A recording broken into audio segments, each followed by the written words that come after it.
Hello, welcome to the Federal. Today we have sports expert Mr. Charu Sharma. Charu, welcome to the Federal.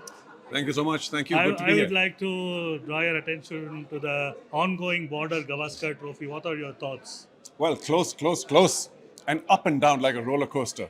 I think that's what the charm of cricket's all about. If it's sort of rolling along fairly, without too many ups and downs, then people tend to lose interest. But the BGT has been fantastic in that regard. And our win in Perth really set it up. Then we went down pretty heavily. Then we were saved by rain and the Right. gods. And now this test is so evenly poised. I don't know the score at the end of the day today, They are but 300 plus lead. One more day to very go. tough Yeah. because the pitch is still lively. So I think the Australian bowlers may have the upper hand here.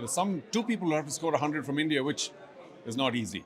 But even if we go down to this test match, there is the last one left. So I think there's a lot left in this series. It also has created the kind of attention or garnered the kind of attention it should have. Because I think two of the best teams in the world are playing. And when they are, especially in the backyard of one team, it's not a neutral venue, then obviously the home team has that level of advantage.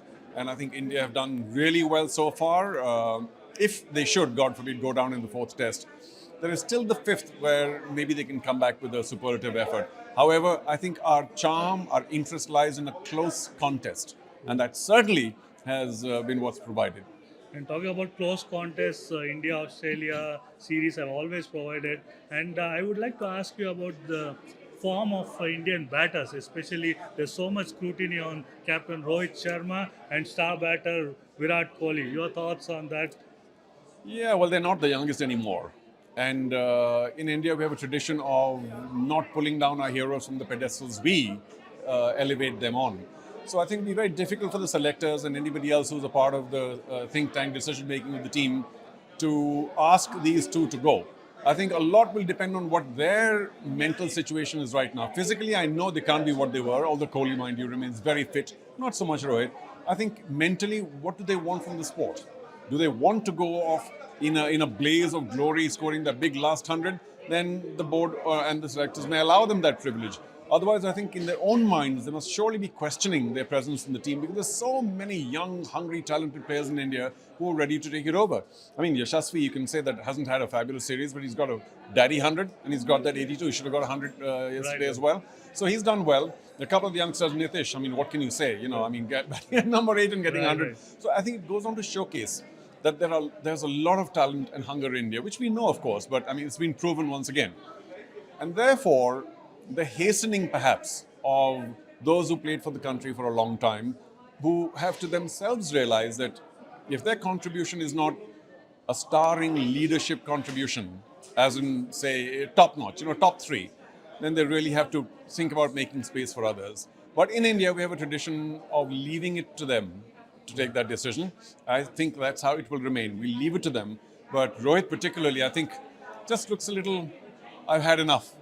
So we may see an announcement from him. I think Kohli will want to go in a bigger blaze of glory, so he might stay on for a while. And of course, he has that 100 in the series as well. And another champion cricketer, R. Ashwin, did not wait. Oh. He took his own path and decided to retire. Your thoughts on that? Yeah, I think ideal. He's created a lot of noise leaving in the middle of the series and leaving at a time where a lot of people are saying, why? So he's done very well to leave at the right time. Now, of course, there may be a bit of a controversy about, did he leave because he wasn't getting enough time in the team or in the playing 11?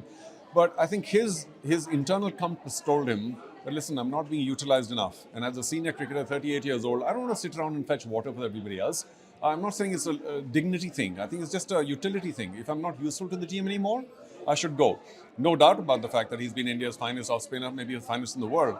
But despite all of that, if in test match cricket or in other forms he's not getting to play, then, why stick around and hold the position of somebody else? So he's done exactly what I was mentioning about 3 minutes ago, that your internal voice should speak to you when you're a senior, and you say, are there enough talented youngsters coming through? Then maybe I should step aside, because he's given a lot to the game. It's not that there should be any unrequited matter left for him about, I should play this much more or that much more. He's done very well. He stepped away in almost an ideal manner, except some might say you should wait till the end of the series. But why wait? When you've decided, go home. And it's so much to do for the IPL teams and others.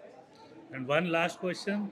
The way Jasprit Bumrah has been delivering match after match. And you have seen so many bowlers, fast bowlers, and he's been hailed as one of the best. Or in contemporary cricket, the way his average is, and today he's completed 200 Test wickets, one of the best, the best with the best average. So, could you tell us about Bumrah? Yeah, not only in terms of average, in terms of strike rate as well. So it's, whenever he bowls, he's looking good to pick up a wicket.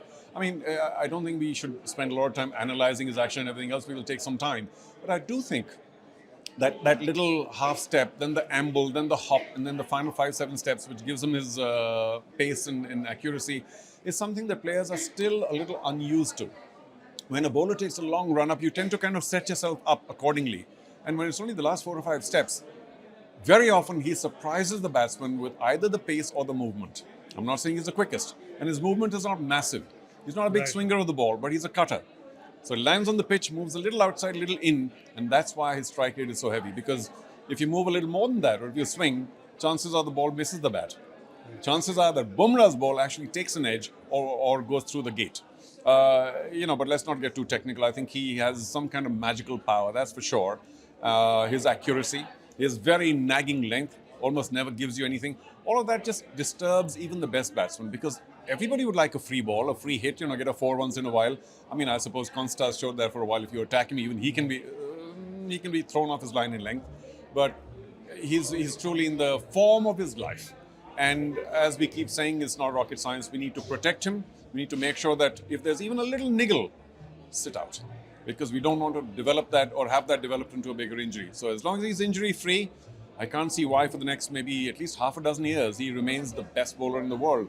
And to go and smash Australia in Australia, exceptional talent.